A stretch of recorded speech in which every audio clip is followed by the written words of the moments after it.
ভাবলাম হয় যদি সুযোগ ঠাকুরের ইচ্ছা হয় হবে, তখন কিন্তু কোনো প্ল্যান ছিল না আসার। পরবর্তীকালে যখন ইন্ডিয়া আসবো হয়তো হতে পারে। মহারাজ বলছিলেন বলছিলেন এখানে এলে খুব ভালো হয়। আর হঠাৎ সুযোগ হয়ে গেল একটা প্রোগ্রামের জন্য, শিলিগুড়িতে একটা প্রোগ্রাম ছিল, তার জন্য রাখলে তাতে আমার শিলিগুড়ি আশ্রম আসা হলো, দার্জিলিং আশ্রম যেতে পারলাম, এবং আজকে জলপাইগুড়িতে। দেখে খুব ভালো লাগছে যে আপনারা সবাই এতজন, মহারাজ বলছিলেন কোথায় কোথা থেকে লোকে এসেছেন। এটা আপনি তো এদিকে দেখছেন, কিন্তু আমার দৃশ্যটা অন্যরকম। আমি বিরাটকে দেখতে পাচ্ছি সামনে। অর্জুন যেমন দেখছেন একাদশ অধ্যায়তে গীতাতে প্রভুর বিরাট রূপ, এই বিরাট রূপ যে ঈশ্বর, তাকে আমি প্রণাম জানাই। এবং আমার আজকে যে বক্তব্য সেটা পুজো স্বরূপে সেখানে আমি অর্পণ করছি। স্বামী ব্রহ্মানন্দ রাজা মহারাজ তিনি বলছিলেন স্বামী ব্রহ্মানন্দ। এখানে স্বামী ব্রহ্মানন্দের বিশেষ ভাব আছে। এখানে স্বামী জ্যোতিষানন্দজি এখান থেকেই এখানে পড়াশোনা করেছিলেন, এখানে এসেছে। স্বামী ব্রহ্মানন্দ রাখাল মহারাজ, রাজা মহারাজ, তিনি লেকচার দিতেন না, তিনি বইও লিখতেন না, অথচ ঠাকুরের মানস পুত্র, অথচ তার যে স্পিরিচুয়ালিটি, আধ্যাত্মিকতা, সেটা হচ্ছে স্বামী বিবেকানন্দ বলছেন he is the spiritual dynamo। এক জায়গায় বলছেন রাখাল is more spiritual than me, এক জায়গায় বলছেন না, আমার থেকে বেশি স্পিরিচুয়ালিটি রাখাল মহারাজের, স্বামী ব্রহ্মানন্দের আছে। অথচ উনি বক্তৃতা দিতেন না। বক্তৃতা দেওয়া, বই লেখা, এগুলো কাজ ছিল স্বামী বিবেকানন্দের, প্রচার করা। ঠাকুর বলে গেছেন যে নরেন লোক শিক্ষা দেবে, ঠাকুর বলে গেছেন, লিখে গেছেন যে নরেন লোক শিক্ষা দেবে। আবার স্বামী ব্রহ্মানন্দের জন্য বলেছিলেন ও রাজবুদ্ধি, মানে ওর রাজা হবে ও। তাই হলো রামকৃষ্ণ মঠ মিশনের উনি প্রেসিডেন্ট 1922 সালে উনি ছিলেন। বই লেখেননি ঠিকই, কিন্তু একটি বই লিখেছিলেন তিনি, একটি বই। সেই বইটি শ্রী রামকৃষ্ণ উপদেশ, যেটা ছোট্ট বই পাওয়া যায় অনেকের কাছে আছে, আজকেও আপনারা মহারাজ ব্যবস্থা করেছেন সবাইকে দেওয়া হবে। ওই বইটি সবাইকে দেওয়া হবে আজকে। ওই বইটির বিষয়ে আমি বেশি জানতাম না। আমি পড়তাম একজন মহারাজের বক্তৃতা লেখা পড়তাম, স্বামী অশোকানন্দজি। তিনি আমাদের রামকৃষ্ণ মঠ মিশনের একজন খুব সিনিয়র, খুব বিদগ্ধ সন্ন্যাসী ছিলেন। তিনি আমেরিকাতে San Francisco Vedanta society of Northern California, San ফ্রান্সিসকোতে যে বেদান্ত সোসাইটি, ওটা স্বামী বিবেকানন্দ প্রতিষ্ঠা করেছিলেন। স্বামী বিবেকানন্দ নিজের দুটো বেদান্ত সোসাইটি করেছিলেন আমেরিকায়, একটা ইস্ট কোস্টে, একটা ওয়েস্ট কোস্টে। একটা ইস্ট কোস্টে নিউ ইয়র্কে, যেখানে আমরা আছি, Vedanta society of New York. আরেকটা করেছিলেন ওয়েস্ট কোস্টে, সান ফ্রান্সিসকোতে, Vedanta society of Northern California. বাকি যত বেদান্ত সোসাইটি, যত রামকৃষ্ণ মঠ মিশনের আশ্রম ওখানে হয়েছে, পরবর্তীকালে হয়েছে সেগুলো। এবার স্বামী অশোকানন্দজি ছিলেন সেই Vedanta society of Northern California, San Francisco. তিনি এক জায়গায় বলছেন, দিস বুক, এই বইটি শ্রী শ্রী রামকৃষ্ণ উপদেশ, it is a spiritual classic. One day the world will carry it around in their pockets. এই বইটি একটা ক্লাসিক হবে, আর একটা দিন আসবে জগতের মানুষ এটা পকেটের মধ্যে নিয়ে ঘুরবে। এই জন্য আমি এই বইটি মানুষ পকেটে নিয়ে ঘুরবে। আর সেই কথাটা পড়ার পর থেকে আমি বইটা সবসময় পকেটে নিয়ে ঘুরি। এই পকেটে আমার আছে বইটা, আর যেখানে যাই এই বইটা নিয়ে যাই। এই বইটি আপনারা পাবেন। আশ্চর্য, এটা শ্রী রামকৃষ্ণের যে উপদেশ, সেগুলো it's a little distracting। এখানে আপনি একটু কি বলতে চান? আচ্ছা,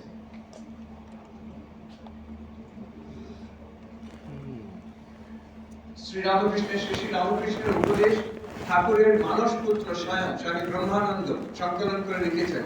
এমনকি উনি এটা একটা উচ্চ আধ্যাত্মিক স্তর থেকে লিখেছেন। যখন লিখছেন বেনারসে, কাশীতে বসে, উনি রাত্রে ঘর বন্ধ করে বসে লিখতেন। এমন কথাও আছে, উনি নিজে বলেছেন, একদিন ঠাকুর দেখা দিয়ে বলছেন, ওই আমি এটাকে এইভাবে বলিনি, এইভাবে বলেছি, মানে প্রুফ রিডিং করে দিয়েছেন। এর এডিটর হচ্ছেন স্বামী ব্রহ্মানন্দ, বক্তা স্বামী শ্রীরামকৃষ্ণ, এডিটর স্বামী ব্রহ্মানন্দ, এবং প্রুফ রিডার শ্রীরামকৃষ্ণ স্বয়ং। অতএব এই বইটি শিরোধার্য, এটা It's a box of diamonds, এটা হিরে, স্পিরিচুয়াল ডায়মন্ডস ভর্তি এটাতে। এই বই পরবর্তীকালে হয় স্বামী ব্রহ্মানন্দ করেছিলেন যাতে বহুল প্রচার হয় ঠাকুরের যে বাণী, মূল বাণী, অথেন্টিক টিচিংস, স্পিরিচুয়াল টিচিংস। ইংরেজিতে হয়েছে, অনেক ভাষায় অনুবাদ হয়েছে, এবং রিসেন্টলি আমাদের মঠে যিনি আছেন খুব যিনি শাস্ত্রজ্ঞ প্রবীণ সন্ন্যাসী স্বামী পূর্ণানন্দজি, উনি এই বইটাকে সংস্কৃততে করেছেন দীর্ঘকাল 20-30 বছরের ওনার দেহান্তে। এই বইটা উনি প্রত্যেকটা ঠাকুরের যে উপদেশ ওটা সংস্কৃততে করেছেন, বইটা ছাপা হয়েছে রিসেন্টলি। এই বই এখন অনেক প্রচার হয়েছে। এই বই আজকে যে আলোচনা, এটাকে আমি এই বইটাকে অবলম্বন করে করব, ঠাকুরের উপদেশ, ঠাকুরের যে বেদান্ত শিক্ষা।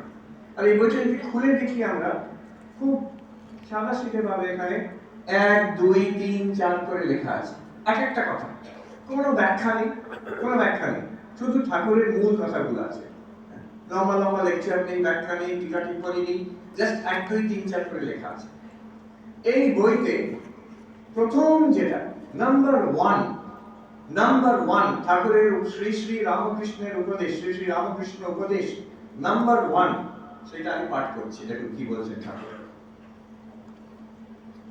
ঠাকুর বলছেন 1 নম্বরে, মানুষ আপনাকে চিনতে পারলে ভগবানকে চিনতে পারে। আজকে the theme of the talk today, মানুষ আপনাকে চিনতে পারলে ভগবানকে চিনতে পারে। বেদান্তের কথা, কিন্তু আমি ভাবি স্বামী ব্রহ্মানন্দ তিনি ঠাকুরের সব কথা শুনে তার থেকে বেশি ভালো কে জানতেন? বিবেকানন্দ এক জানতেন ব্রহ্মানন্দ। তিনি চয়ন করে দেখলেন, ওনার মনে হলো ঠাকুরের সব কথার মধ্যে এটা নাম্বার 1, এটাকে উনি প্রথমে রেখেছেন। এটা কিন্তু একটু ভেবে দেখার মতো। আমরা ভাবি ঠাকুর প্রধান, ঠাকুর কি দেখছি?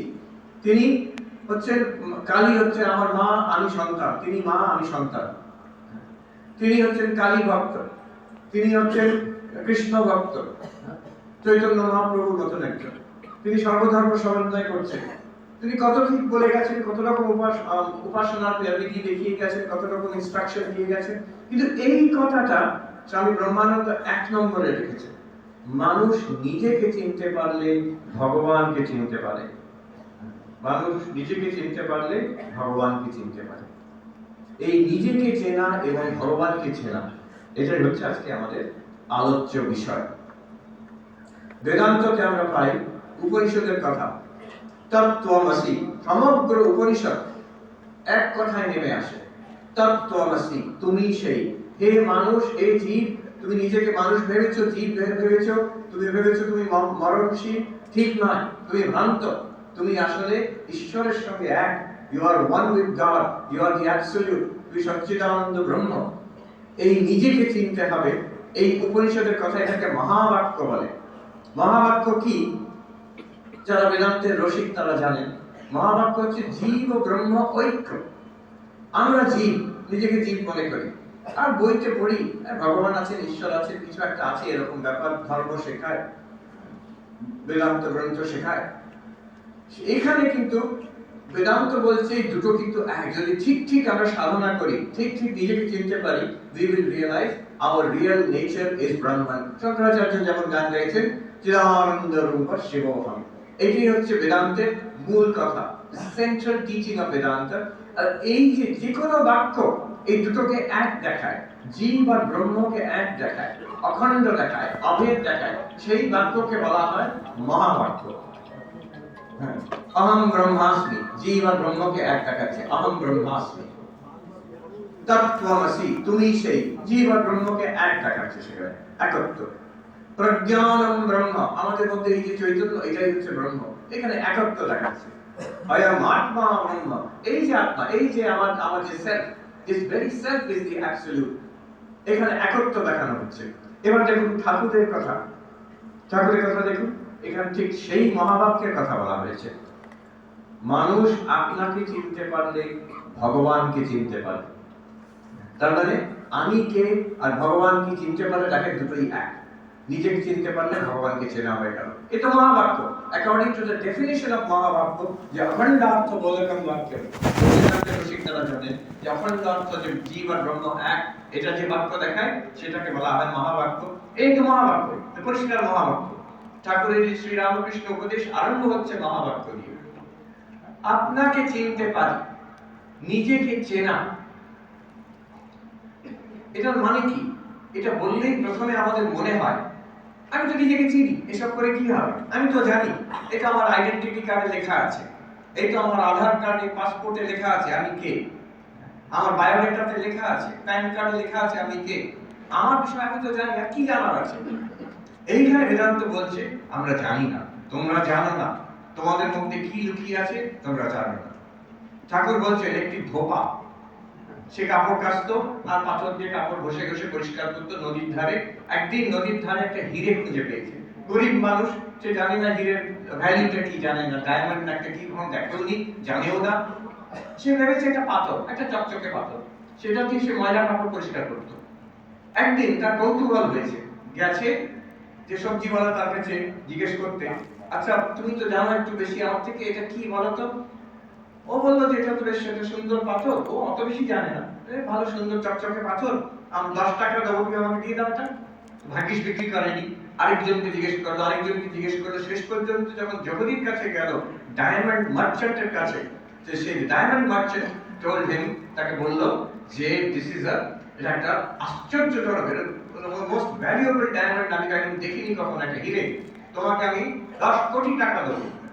তো সেই গরিব যে ধোপা, তার যত whatever his needs, তার যা অভাব অনটন সব মিটে গেল সেই হিরেটার জন্য। কিন্তু মিটলো কি করে? হিরেটা তো ছিল তার কাছেই ছিল হিরেটা, কিন্তু সে কি করতো? সে জানতো না সেই হিরেটা হিরে বলে, সেটা ব্যবহার করছিল, তার কাছে ছিল, ব্যবহার করছিল, ময়লা কাপড় পরিষ্কার করছিল ফেলে দিয়ে।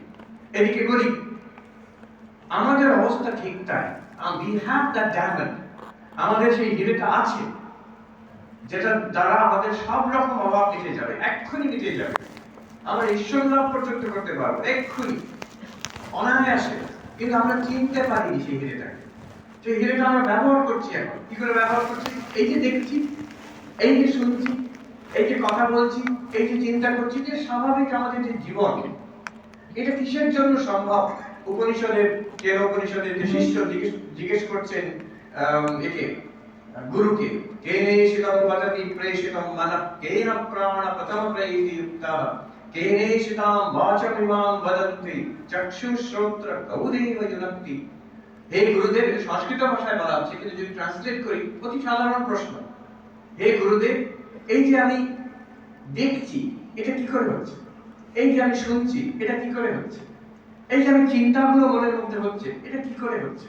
এই যে আমি কথাগুলো বেরোচ্ছে আমার মুখ থেকে, এটা কি করে সম্ভব?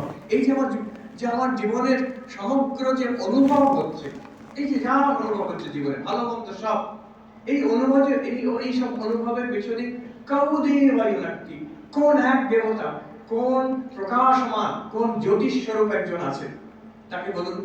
চৈতন্য নিয়ে প্রশ্ন হচ্ছে, নিজেকে নিয়ে, প্রশ্নটা নিজেকে নিয়ে। তিনি গুরুদেবকে জিজ্ঞেস করছেন না যে হে গুরুদেব, ভগবান আছেন কিনা, ভগবানকে দেখতে পাওয়া যায় কিনা। নরেন্দ্রনাথ যেমন ঠাকুরকে প্রশ্ন করেছিলেন, কিন্তু এখানে শিষ্য নিজেকে প্রশ্ন করছে।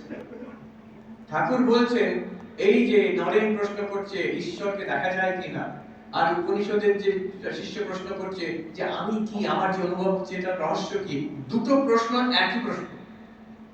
ঈশ্বরকে জানার যে প্রশ্নটা আর নিজেকে চেনার যে প্রশ্ন, এই দুটোই এক প্রশ্ন।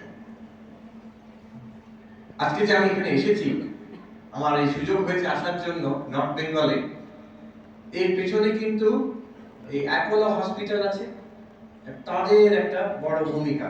তারা একটা কনফারেন্সটা কনক্লেভ বলে, কনক্লেভ মানে প্রাইভেট, বাইরে কাউকে অ্যালাউড নয়, শুধু কয়েকজন নিউরোসায়েন্টিস্ট, বাস মুষ্টিমেয় কয়েকজন, হয়তো 30-40 জন হবে, তাদের নিয়ে একটা মিটিং, তার জন্য 8 ঘন্টা 40 মিনিট করার জন্য একটা মিটিং। এই যে কনসিয়াসনেস, চৈতন্য আর নিউরোসায়েন্সের যে কানেকশন, এইটাকে নিয়ে আমি ওখানে বললাম, এই গতকাল ছিল মিটিংটি, তাই বললাম যে এই কেন উপনিষদের প্রশ্ন হাজার হাজার বছর আগে, এই চৈতন্য, চেতন, আমি চেতন, এটা কি? এই প্রশ্নটাই আজকে আমরা করছি অ্যাপোলোর যে নিউরোসায়েন্সের মিটিংয়ে। ঠাকুর বলছেন নিজেকে চেনা, এই চৈতন্যের আসল স্বরূপকে চিনতে পারলে ভগবানকে চিনতে পারবে, ধোবা সেই হীরের ভ্যালু বুঝতে পারবে। বেদান্তের কাছে এখন আমরা এসেছি চৈতন্যকে নিয়ে। দেখুন এখানে আমার এই গল্পটা, ধোবার গল্পটা ইটস ভেরি ডিপ। সে যখন সবজিওয়ালার কাছে গেল, সবজিওয়ালার কাছে গেল, সবজিওয়ালা তো বললো যে হ্যাঁ জিনিসটা ভালো, 10 টাকা দিচ্ছি, তোমাকে দিয়ে দাও। তার ঠিক ঠিক মূল্যায়ন করতে পারলো না। আমি যদি কনসিয়াসনেস নিয়ে কথা বলছি, চৈতন্য নিয়ে কথা বলছি, এখন আপনি যদি যান একজন সায়েন্টিস্টের কাছে, একজন জড়বাদীর কাছে, ব্রেন সায়েন্টিস্টের কাছে, সে বলবে হ্যাঁ এতে বড় কথা কি আছে, ব্রেন থেকে কনসিয়াসনেস পায়, আর তো কিছু নেই, ওই 10 টাকা, আমি 10 টাকা দিলাম, তুমি দিয়ে দাও আমাকে তোমার কনসিয়াসনেস। না, ওকে 10 টাকায় বিক্রি করবেন না কনসিয়াসনেস। চৈতন্য, চৈতন্য কি ঠাকুর বলছে, this is a very very deep question. নিজেকে চিনবো কি করে? ঠাকুর নেক্সট সেন্টেন্স দেখুন, নেক্সট সেন্টেন্স ঠাকুর বোঝাচ্ছে নিজেকে চিনবো কি করে। বিগ প্রাইজ, এরপরে যে আমি পাবো, এর যে লাভ, এর প্রয়োজন, এর প্রাইজ, এতে কি লাভ হবে আমার? মস্ত বড় লাভ, অনন্ত লাভ হবে, ঈশ্বরকে পাবো আমি। কিন্তু পাবো কি করে? নিজেকে চেনা। দারুণ ব্যাপার, আমি আছি, এটা কি চেনার আছে? ঠাকুর বলছেন, এবার দেখুন নেক্সট বলছেন ঠাকুর, আমি কে ভালো রূপ বিচার করলে দেখতে পাওয়া যায় আমি বলে কোনো জিনিস নেই। নিজেকে চেনা মানে আমাকে চেনা। এবার আমি কে যদি বিচার করি, ঠাকুর বলছেন উপায়টা কি, নিজেকে চেনার উপায় কি? আমরা তো বলতে পারি নিজেকে চেনার কি করবো, আমি তাহলে বায়োডাটা পড়ি, আমার আধার কার্ড পাসপোর্ট করে দেখি আমি কে। গুগলকে জিজ্ঞেস করি, বলো তো গুগল আমি কে। হ্যাঁ, তো নিজেকে চেনার জন্য ঠাকুর বলছে কি করে হয়। ঠাকুর এক কথা বলে দিচ্ছেন, আমি কে ভালো রূপ বিচার করলে। মেথডটা বলে দিচ্ছেন ঠাকুর। মেথডটা কি? নিজেকে চেনার মেথড কি? এখানে বলছেন বিচার, ভালো রূপ বিচার করা, অ্যান এনকোয়ারি, বিচার করা, বিবেক করা। আমি যেটা নই আর আমি যেটা সত্যিকারে, দুটো মিশে আছে একসঙ্গে। তারপরে এখানে বলছেন চিনিতে বালিতে মিশে আছে, পিঁপড়ে আলাদা করতে পারে, জলে দুধে মিশে আছে, রাজহাঁস আলাদা করতে পারে, আর গোলমালে মাল আছে, গোলটি বাদ দিয়ে মাল্টি লাও। আমি চিনিতে বালিতে, আমি আমেরিকায় বলি, ইংরেজিতে অনুবাদ করি, কিন্তু গোলমালে মাল আছে ওটা ইংরেজিতে কিছুতেই অনুবাদ করতে পারি না। কিছুতে এটা এমন কথা যেটা বাংলা ছাড়া বোঝানো মুশকিল, হিন্দিতেও বোঝানো যায় কিন্তু ইংরেজিতে বোঝানো যায় না। গোলমালে মাল আছে, গোলটি বাদ দিয়ে মাল্টি লাও। গোলমাল কোনটা? এই সমগ্র আপার মস্তক গোলমাল, গোলমাল বটে, কিন্তু এর মধ্যে মাল আছে। উনি বলছেন গোলটি বাদ দিয়ে মাল্টি লাও, গোলটি বাদ দিয়ে মাল্টি লাও, একে বলে বিচার, একে বলে বিবেক। স্বামী রামকৃষ্ণানন্দজি যখন বিবেকানন্দ নাম, স্বামী বিবেকানন্দের নাম বিবেকানন্দ নাম, এই বিচার থেকে এসছে, এই বিবেক থেকে এসছে। রামকৃষ্ণানন্দজি স্তোত্র রচনা করেছেন, অনিত্য দৃশ্যেষু বিবিচ্য নিত্যম যস্মিন সমাধত্ত ইহাস্মলীলয়া বিবেক বৈরাগ্য বিশুদ্ধ চিত্তম যোসৌ বিবেকী তমহং নমামি। বলছেন কেমন এটা? এটাকে বলছেন শশী মহারাজ স্বামী বিবেকানন্দের বিষয়ে বলছেন। ও কে জানো? এই অনিত্য দৃশ্য, এই অনিত্য দৃশ্য মানে এই ঠাকুরের কথায় গোলমাল, এই চিনিতে বালিতে মিশে আছে, এর মধ্যে থেকে যে আলাদা নিত্য বস্তু, ঈশ্বরকে, ভগবানকে, আত্মাকে, ব্রহ্মকে আলাদা করে নিতে পারে। অনিত্য দৃশ্যেষু বিবিচ্য নিত্যম, যে আলাদা করে নিতে পারে। আলাদা কি করে করবে? কি সন্ন্যাসী কি করবে? বলছে বিবিচ্য, বিবেক করে, বিচার করে। ঠাকুরের কথার সঙ্গে মিলে যাচ্ছে। চিনি বালি মিশে আছে, চিনি আর বালিকে আলাদা পিঁপড়ে করছে, ঠিক তেমনি এই জগতে এটা কিন্তু বিবেক করে। চিনি আর বালি পিঁপড়ে আলাদা ফিজিক্যালি করছে। এখানে ফিজিক্যালি আপনি ব্রহ্ম আর জগৎকে আলাদা করতে পারবেন না।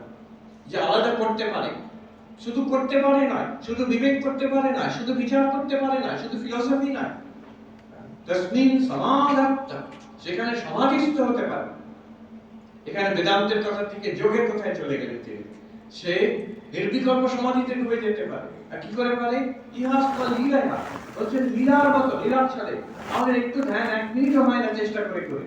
বলছেন স্বামী বিবেকানন্দ তিনি ছিলেন যিনি লীলার ছলে সমাধিস্থ হতে পারতেন। কেন হতে পারতেন? তিনি কেন সমাধিস্থ হতে পারছেন, আমরা কেন হতে পারছি না? বলছেন বিবেক বৈরাগ্য বিশুদ্ধ চিত্ত, বিবেক এবং বৈরাগ্যের দ্বারা তার চিত্ত বিশুদ্ধ হয়েছে।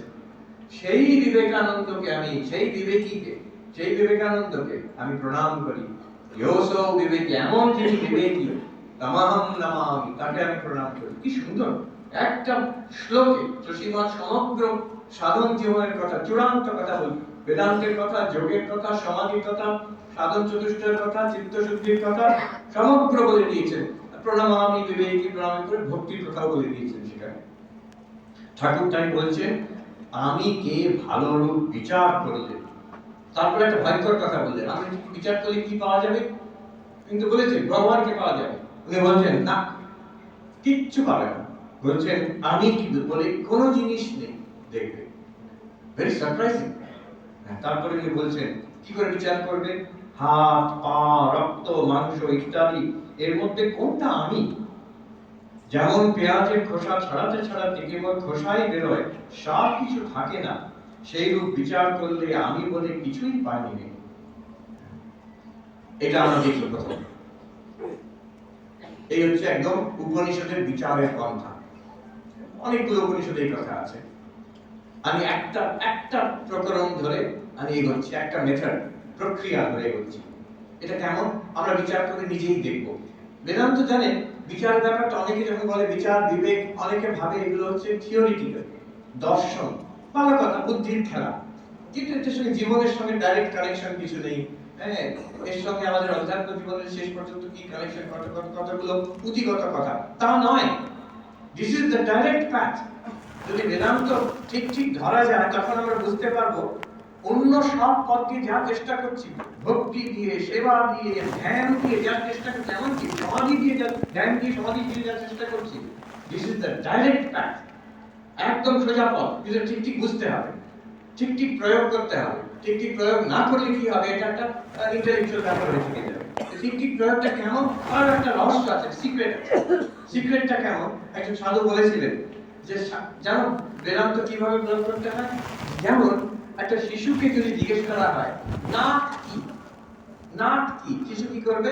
শিশু কখনো বলবে না what is the nose, nose is the organ of respiration and the sensory organ, the olfactory organ, এটা বলবে না। শিশু বলবে এই যে nose।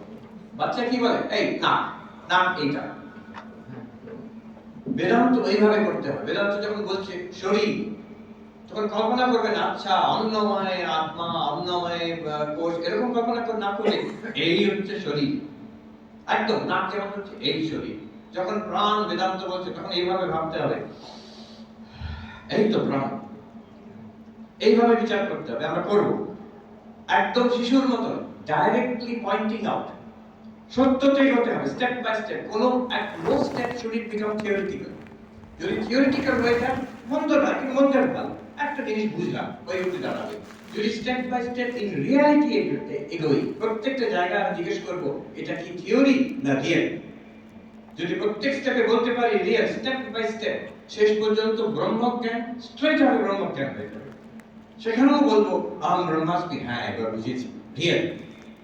কোন জায়গায় যদি এটা হয়ে যায় বুদ্ধির খেলা, তখন হয়ে যাবে হ্যাঁ ওটা একটা আহম ব্রহ্মাস্মি, বলে যাচ্ছে থিওরিতে বোঝা গেল, রিয়ালিটিতে নয়।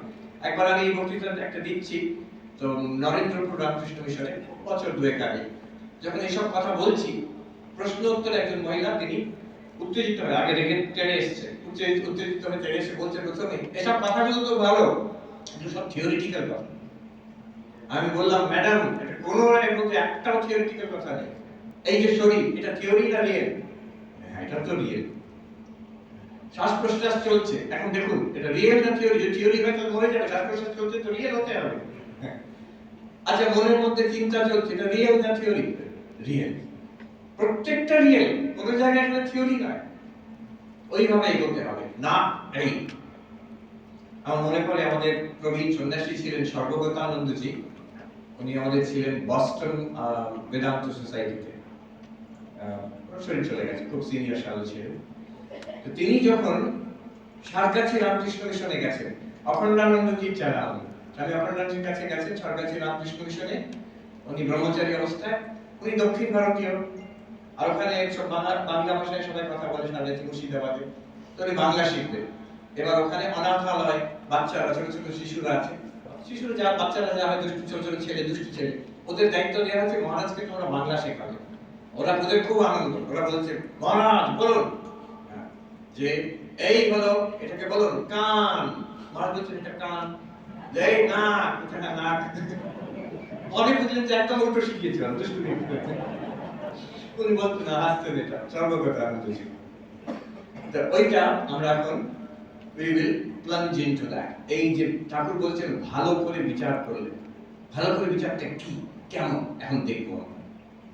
তৈত্তির উপনিষদে আছে যে আচ্ছা, যে বলছেন সেখানে সত্যম জ্ঞানম অনন্তম ব্রহ্ম, ব্রহ্ম হচ্ছে অনন্ত সত্য জ্ঞান, তুমি সেই ব্রহ্ম। সেটা কি করে দেখবে? ইয়ো বেদ নিহিতম গুহায়াম পরমে ব্যোমন, হৃদয়ে গুহাতে, সেই আকাশের মধ্যে জ্যোতিষ স্বরূপ আছেন, সেই তাকে জানবে আমি ব্রহ্ম বলে। এটা this is a poetic way of saying I am Brahma, the self is ব্রহ্ম। কি করে আরম্ভ করব? উপনিষদ হচ্ছে মাস্টার টিচার, ঠাকুর ছিলেন মাস্টার টিচার। শিষ্য যে স্তরে আছে সেখানে নেমে গিয়ে ধাপে ধাপে ধাপে ধাপে আমাদের দিয়ে যাচ্ছে। আমাদের তো মনে হয় না আমি আত্মা ব্রহ্ম, ব্যাপারটাও বোঝা গেল না, আমি কি করে আত্মা ব্রহ্ম হব। তখন উপনিষদ বলছে যে আচ্ছা তুমি কি মনে করো, তুমি কি? আমি এটাই আমি, শরীর, শরীর আমি। তাহলে দেখো উপনিষদ বলছে অন্নময়া আত্মা, এই শরীরটাই তাহলে আত্মা।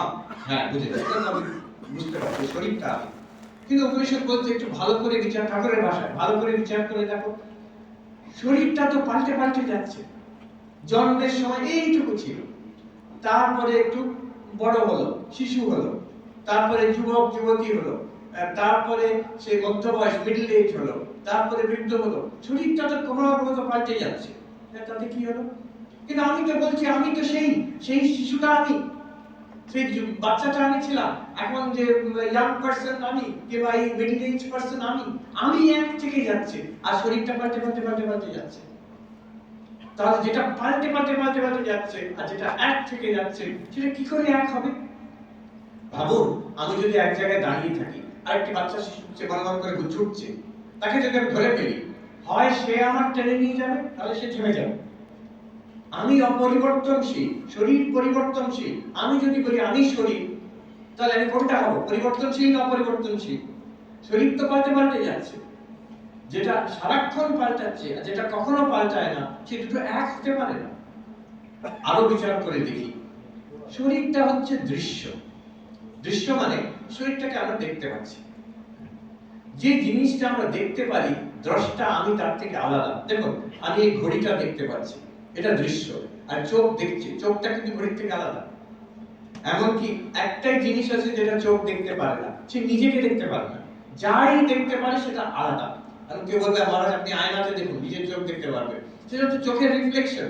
সেলফি তুলুন, নিজের চোখ দেখতে পারবেন, চোখের picture. But the eyes cannot directly objectify themselves. চোখ আলাদা আর তার দৃশ্য আলাদা। যেটাই দৃশ্য সেটা দ্রষ্টা নয়। দ্রষ্টা দৃশ্যর থেকে আলাদা হতেই হবে। এটা ভালো করে ভেবে দেখবেন।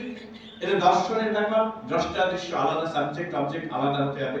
ব্যাকরণের ব্যাপার, গ্রামারে কখনো সাবজেক্ট আর অবজেক্ট এক হয় না। অতএব এবার দেখি আমরা শরীরটাকে। শরীর তো দৃশ্য, শরীরকে দেখা যায়, এই তো দেখতে পাচ্ছি, স্পর্শ করা যায়, শোনা যায়, পঞ্চ ইন্দ্রিয় দিয়ে you can objectify the body। প্রত্যেকটা ইন্দ্রিয় স্পর্শ করা যায়, দেখা যায়, শোনা যায়, you can taste it। যে বুকের মধ্যে আওয়াজ হচ্ছে, পেটের মধ্যে আওয়াজ হচ্ছে, সেটাও শোনা যায়। all of the five sense organs objectify the body। আমি দ্রষ্টা, শরীর দৃশ্য, তাতে কি হলো? কিন্তু দ্রষ্টা দৃশ্য কখনো এক হতে পারে না। অতএব আমি শরীর হতে পারি না।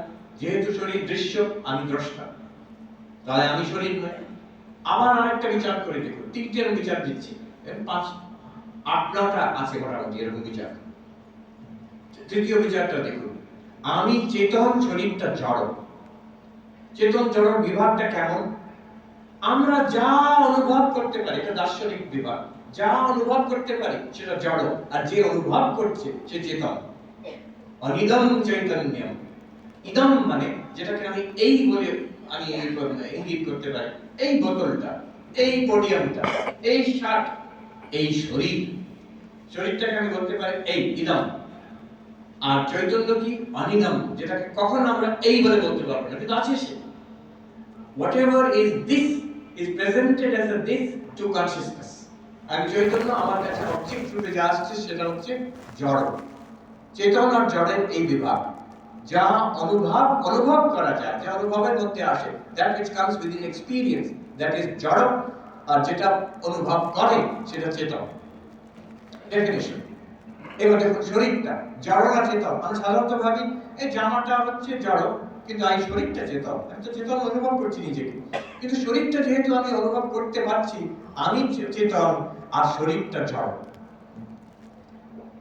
শরীর নিজেকে জানে না, এই হাতটাকে ওই হাতটাকে জানে না। শরীর নিজেকে জানে না, শরীর বাইরের কোনো জিনিসকে জানে না, শরীর আমাকে জানে না, কিন্তু আমি শরীরটাকে জানি, আমি নিজেকে জানি, এবং শরীর ভিন্ন অন্য বাইরের জিনিসকেও জানি। যেহেতু আমি চেতন, শরীরটা হচ্ছে জড়। এখন এটা বিরাট, মানে কি গভীর আলোচনা চলছে, এটা আমি কি বলবো।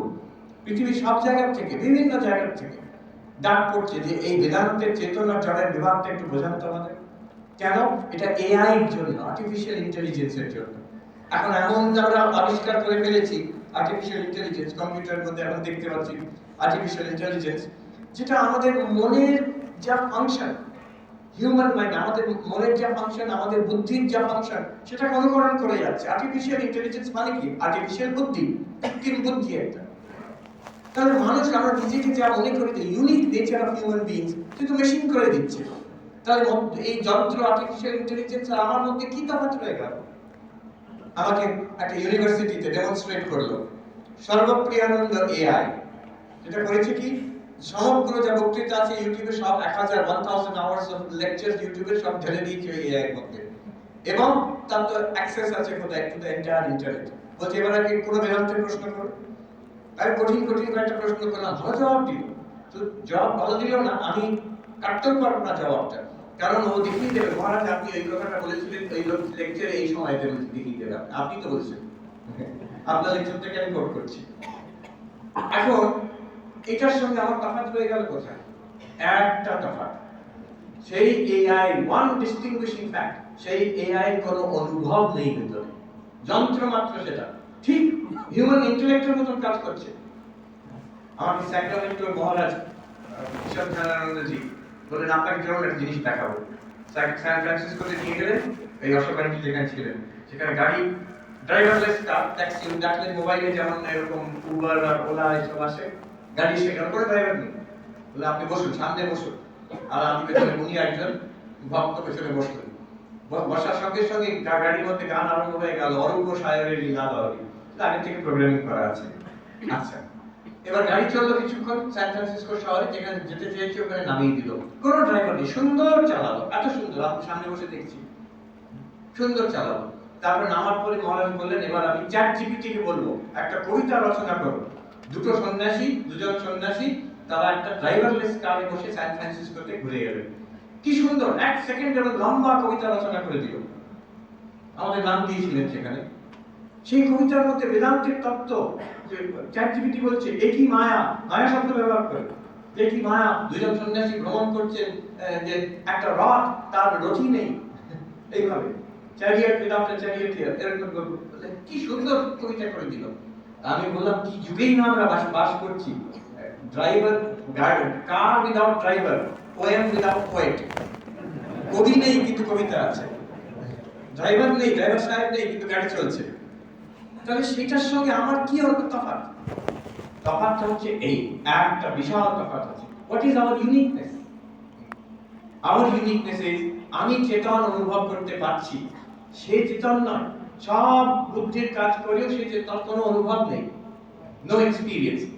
ডিবেটেবল, এর মধ্যে অনেক আলোচনার ব্যাপার আছে। টপ লেভেলের লোক যারা গুগল ব্যবহার করেন, তারা জানেন গুগলের যে এআই, তার নাম জেমিনাই এআই, তার যিনি হেড জেমিনাই এআই যিনি করেছেন গুগলের, তার সঙ্গে আমার এই নিয়ে অনেক বিস্তৃত আলোচনা হয়েছে, একটা জয়েন্ট পেপারও লেখা হয়েছিল এই নিয়ে রিসেন্টলি।